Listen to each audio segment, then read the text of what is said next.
열왕기 역대기를 마무리하고 에스라 느헤미야를 시작하려고 합니다. 근데 제가 오늘 꼭 한번 물어볼 게 하나 있어요. 열왕기 역대기를 마치면서 제가 우리 성도님들께 꼭 하나 여쭤볼 게 있어요. 여러분, 열왕기와 역대기가 북이스라엘과 남유다의 그 긴 역사를 이야기하는 거 아닙니까? 여러분, 그 역사 가운데 얼마나 많은 일이 있었겠어요. 정치적인, 경제적인, 문화적인, 사회적인, 군사적인, 외교적인 얼마나 많은 일이 있었겠어요. 근데 여러분, 우리가 열왕기와 역대기를 자세히 보니까 누구 이야기만 나와요? 다시 할까요? 열왕기 역대기를 자세히 보니까 누구 이야기만 나와요? 왕들 이야기 나와요. 왕들. 열왕기에는 선지자 이야기도 좀 나와요. 엘리사도 나오고 엘리야도 나오고. 역대기에 보니까 제사장 이야기도 좀 나와요.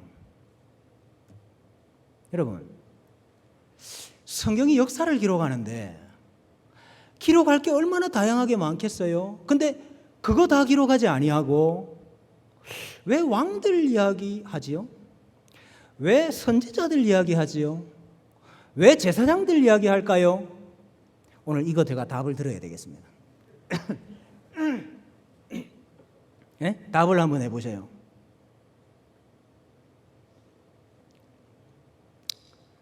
성경이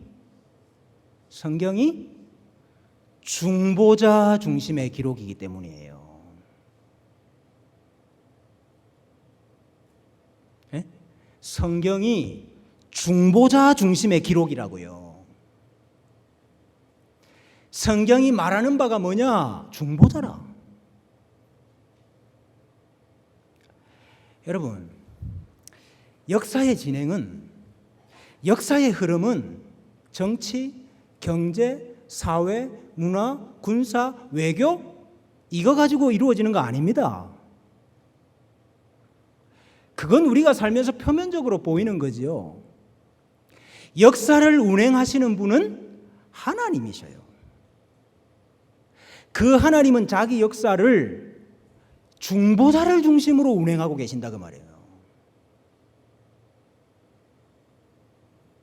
하나님은 자기 역사를 중보자를 중심으로 운행하고 계신다. 근데 여러분, 구약의 중보자들을 보니까 성공한 중보자들이 많습니까? 실패한 중보자가 많습니까? 실패하더라고요.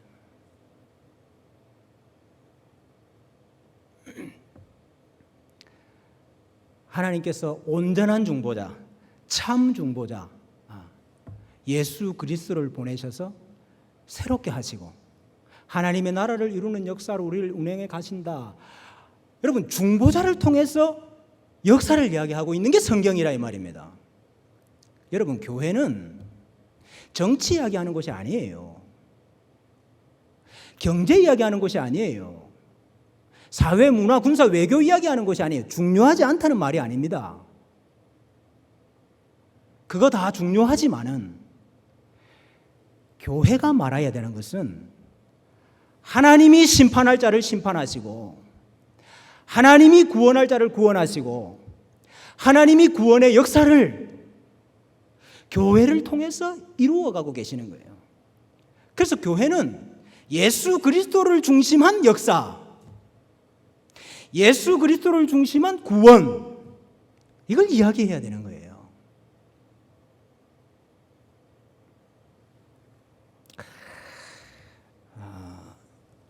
교회는 중보자를 이야기하는 곳이고, 교회는 예수 그리스도를 이야기하는 곳이고, 교회는 하나님 중심의 역사를 이야기하는 곳입니다. 우리가 이거 잊어버리면 안 돼요. 이거 잊어버리면 성경의 주제를 놓치는 거예요.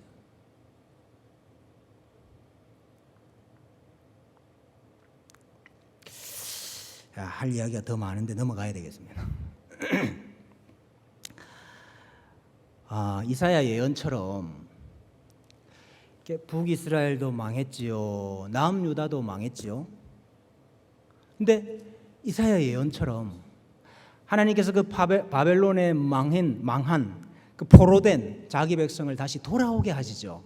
그 돌아오는 이야기가 에스라, 느헤미야, 에스더입니다. 그러니까 포로 귀환의 이야기가 에스라, 느헤미야, 에스더예요. 여러분, 망했다는 의미는 정치적인 경제적인 그걸 말하는 게 아니에요. 망했다는 의미가 뭡니까? 성경에 망했다. 씨와 땅이 씨가 끊어졌다. 땅이 땅되지 않게 되었다. 이거잖아요. 망했다는 의미가. 그래서 회복이 뭐냐?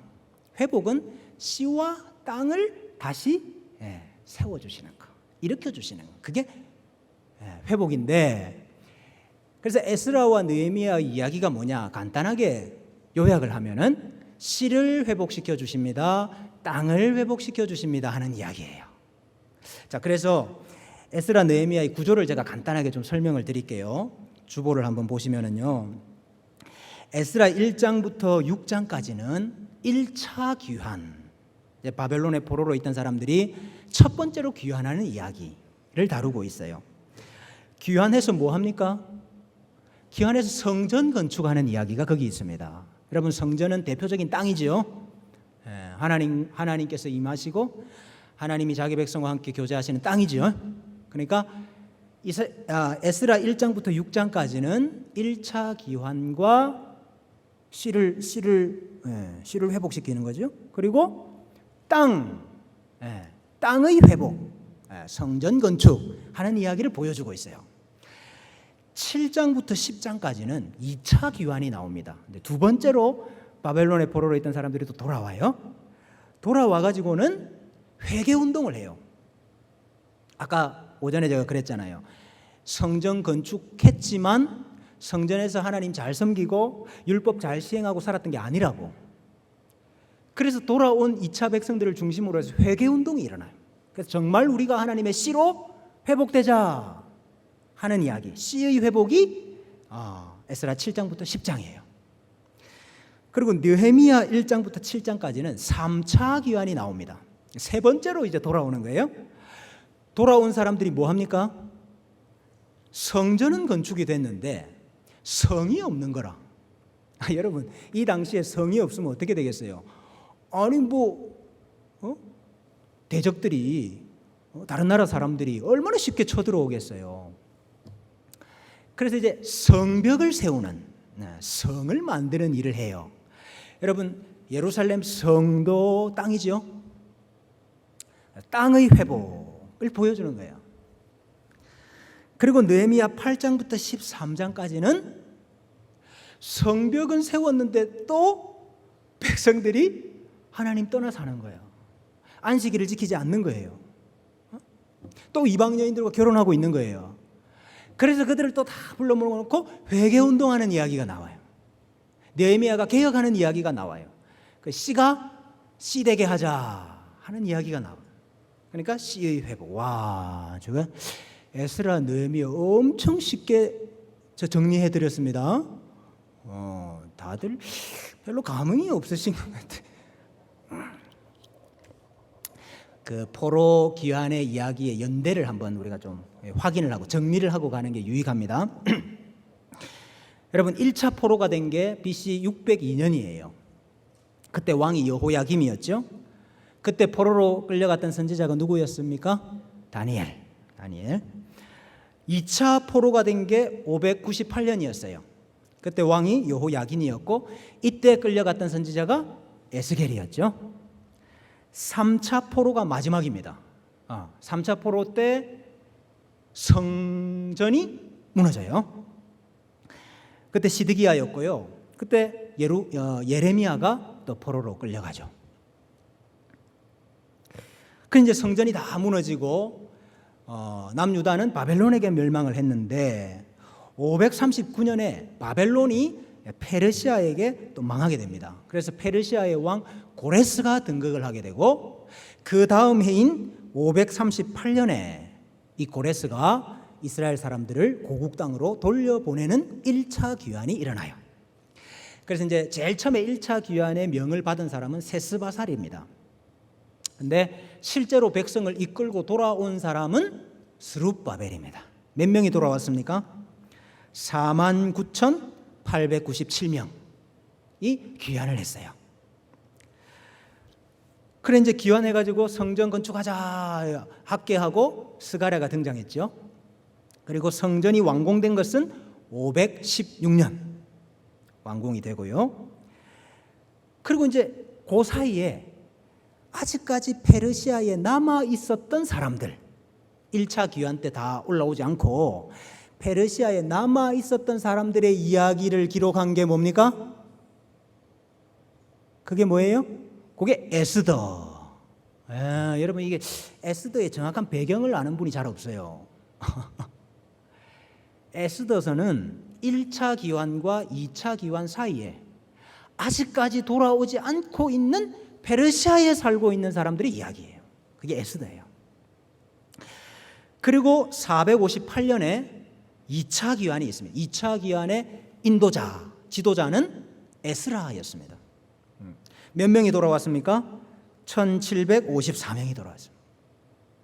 그리고 마지막으로 444년에 3차 귀환이 있습니다. 누가 이끌고 왔습니까? 느헤미야가. 정확한 수는 나오지 않아요. 그래서 성벽을 건축했죠. 그렇게 살다가 마지막 선지자 말라기가 나온 것이 대략 433년으로 생각을 하고 있습니다. 이게 이제 구약의 마지막 이야기까지예요. 여기 중요한 게 여러분 우리가 그 예레미야 선지자를 통해서 하나님이 70년이 지나면 그죠? 70년이 지나면 내가 바벨론 땅에서 너희를 회복시켜 주리라. 이사야도 그랬고 예레미야도 그랬고 다 그랬잖아요. 여러분 여기 어디가 70년입니까? 오늘 저기 도표를 보고 한번 말씀 한번 해보세요. 70년이 차야 돌아온다 그랬죠. 어디가 지금 70년이 된 겁니까? 저기 1차 포로로 사로잡혀 갔다가 1차 귀환한 게 그게 70년이에요? 뭐를 지금 70년으로 보는 거죠?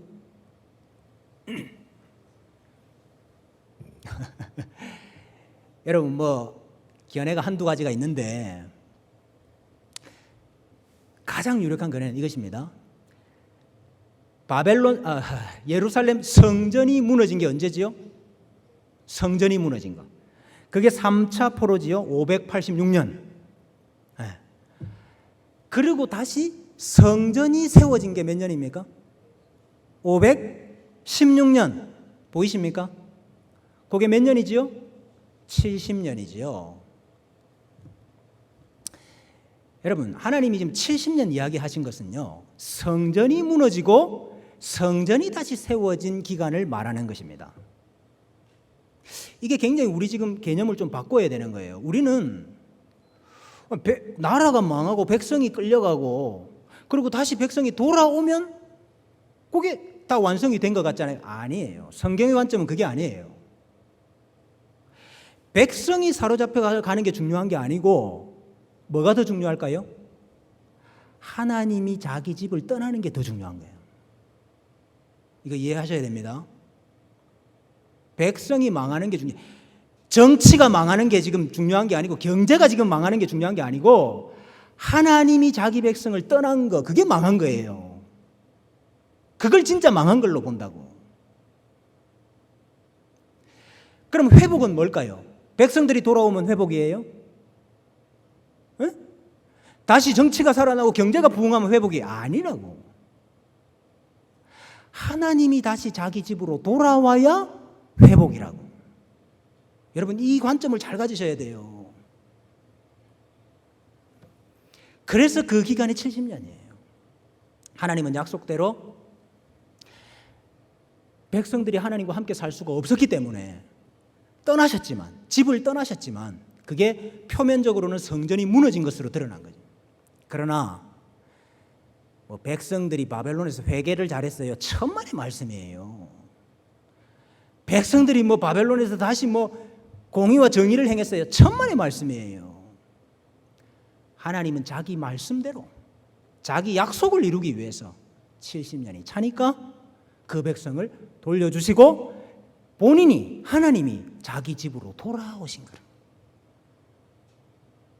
그게 우리 눈으로 볼 때는 성전 건축으로 드러나게 되는 거예요. 이해되시죠? 굉장히 중요한 관점입니다. 이게. 그래서 여러분, 포로 귀환의 핵심이 뭐겠습니까? 왜 이스라엘 백성들이 바벨론에 살다가 예루살렘으로 다시 돌아와야 돼요? 이유가 뭡니까? 뭐 하려고? 성전 건축하려고. 돌아와야 되는 이유가 성전 건축하려는 거예요. 보십시오. 에스라 1장 2절에서 3절. 바사왕 고레스는 말하노니 하늘의 하나님 여호와께서 세상 모든 나라를 내게 주셨고 나에게 명령하사 유다 예루살렘에 뭐를 건축하라? 성전을 건축하라 하셨나니 이스라엘의 하나님은 참 신이시라. 너희 중에 그의 백성된 자는 다 유다 예루살렘으로 올라가서 이스라엘의 하나님 여호와의 뭐를 건축하라? 성전을 건축하라. 그는 예루살렘에 계신 하나님이시니라. 자,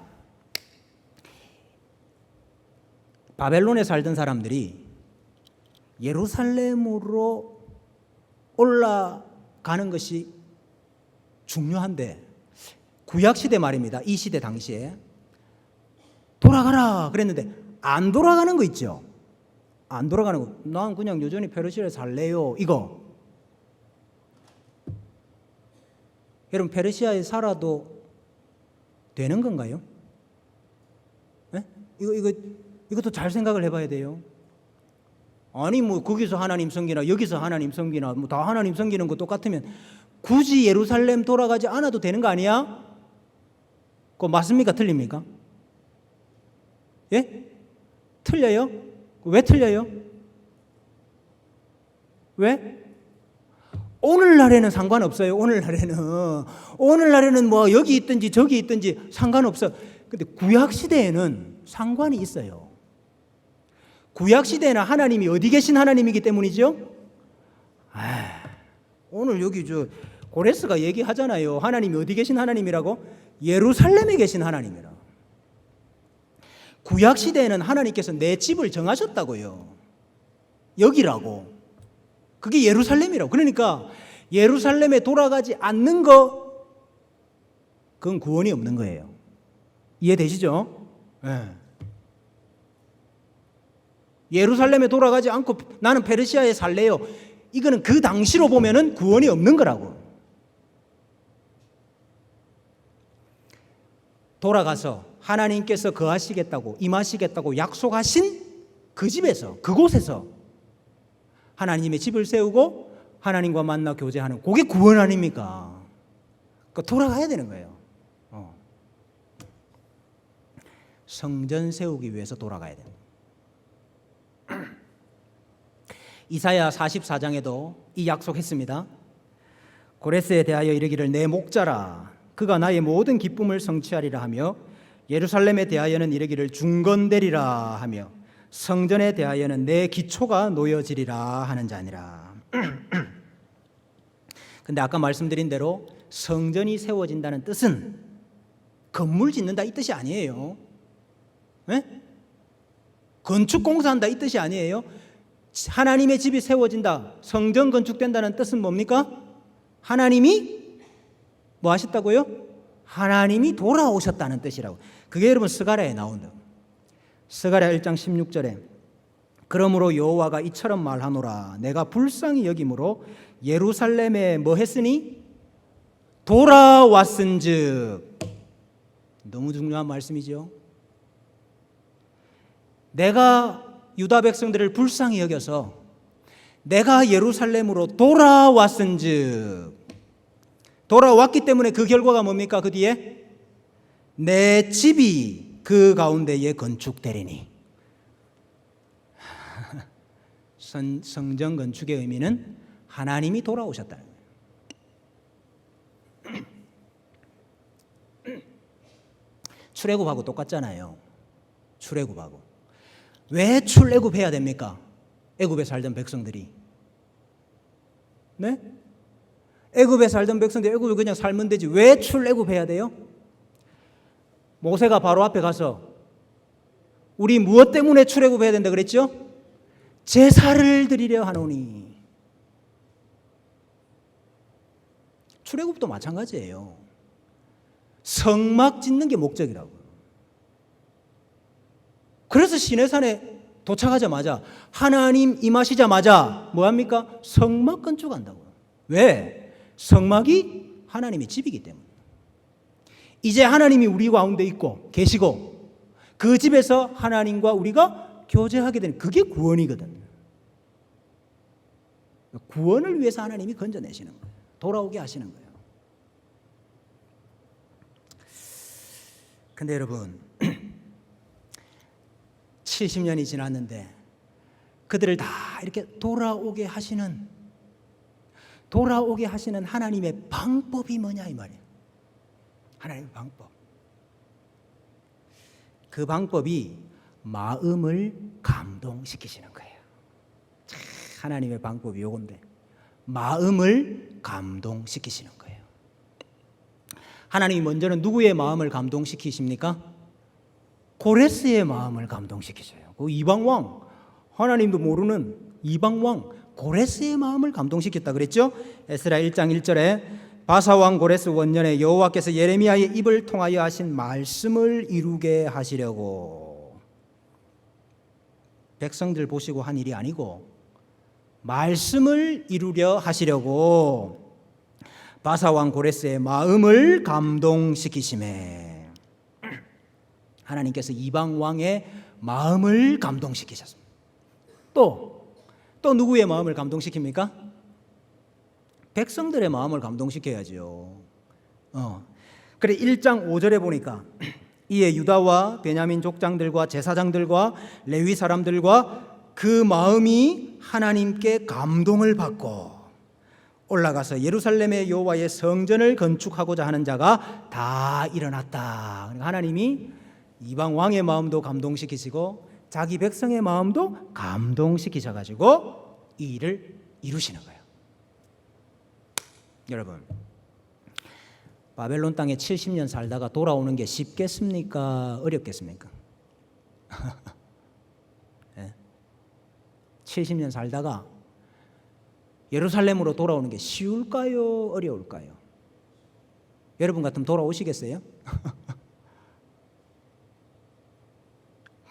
하나님의 약속, 무슨 약속? 예레미야에게 하신 약속, 이사야에게 하신 약속, 선지자에게 하신 약속, 그 약속을 붙잡고 있는 사람, 하나님께서 반드시 우리를 다시 되돌아가게 하시겠다고 약속하셨다 하는 약속을 붙잡고 있는 사람, 그리고 그 약속이 이루어지기를 간절히 사모하고 있는 사람, 그런 사람은 몰라도 여러분 70년이 지났으니까 그 페르시아에서 태어난 사람들도 있을 거 아닙니까?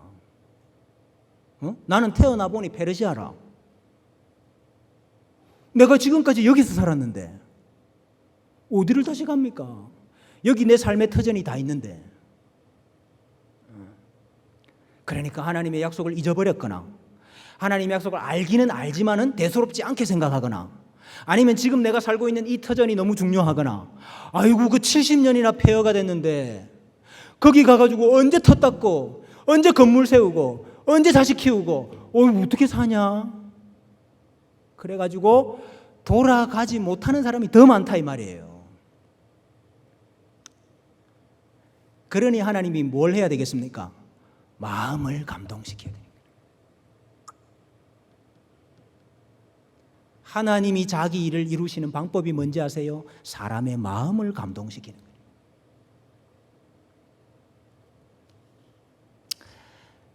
그 요셉도 그거 걱정이었잖아요. 요셉 기억나시죠? 요셉이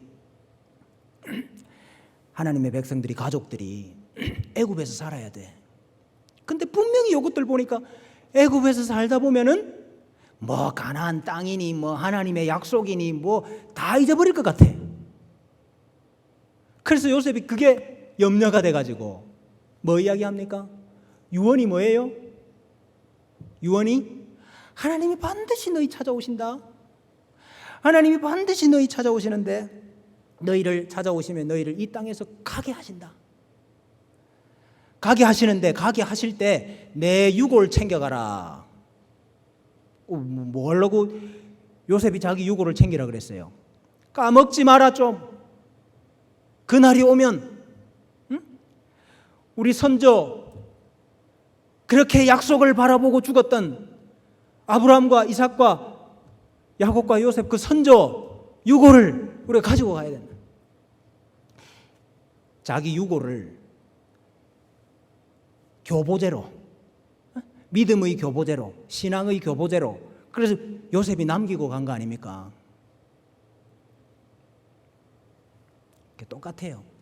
바벨론에 살던 사람들도 예루살렘으로 다 가라 그랬지만 다 못 가.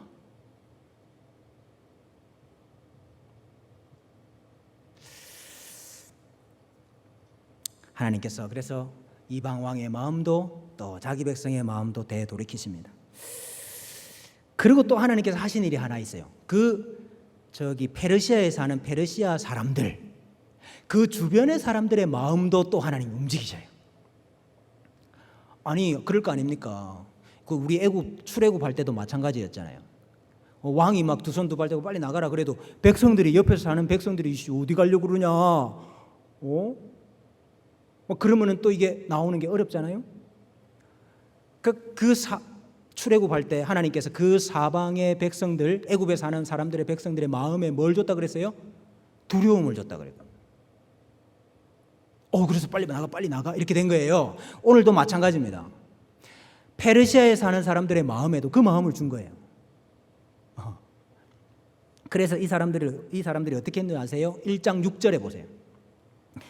그 사면 사람들이 은그릇과 금과 물품들과 짐승과 보물로 돕고 그 외에도 예물을 기쁘게 드렸더라. 여러분, 지금 이제 페르시아에 살다가 나가는 이스라엘 사람들, 그 사람들 위해서 금그릇도 내주고 은그릇도 내주고 막 보석도 내주고 여러분 출애굽할 때도 마찬가지였습니다. 출애굽하는 백성들, 그 애굽 사람들이 보물을 다 줬어요. 그거 가지고 뭐 합니까? 그거 받아와 가지고 뭐 해요? 성전 짓잖아요. 아니 광야에서 금이 어디 있어 가지고 성막을 지어요? 왜? 광야에서 뭐 은이 어디 있어 가지고 그거 다 애굽 사람 거라. 마찬가지예요. 여기 돌아와 가지고 뭐 가지고 성전 짓겠어요? 페르시아 사람들한테 다 받은 거예요, 그게. 이거 여러분 중요한 거 보여주지요? 왜 하나님의 집을 세우는데 이방 사람들이 하나님의 집을 세웁니까? 왜 히람이 건축을 해요? 하나님의 집을 세우는데 왜 이방의 것들을 가지고 세웁니까? 이거 뭐 보여주는 거지요? 이 집이 너희들만의 집이 아니고 이 집이 온 백성들, 온 열방의 구원을 위한 집이다. 결국은 이 집 안에 열방이 다 들어오게 될 것이다 하는 예표잖아요. 그래서 페르시아의 것을 가지고 돌아와서 성전을 건축을 하게 되는 거예요.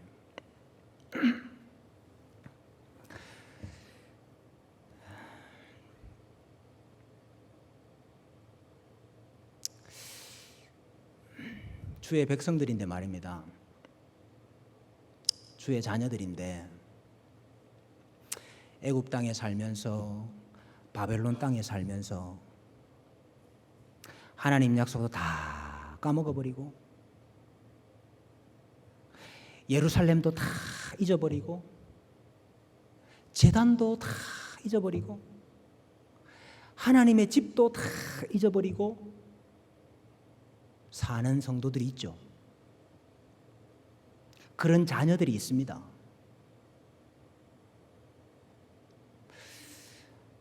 하나님, 언제까지 그래야 됩니까? 하나님, 언제까지 그래야 됩니까? 하나님 약속하신 70년, 하나님 약속하신 70년이 속히 차게 해주세요. 이런 기도가 되더라고요. 70년이 찼다.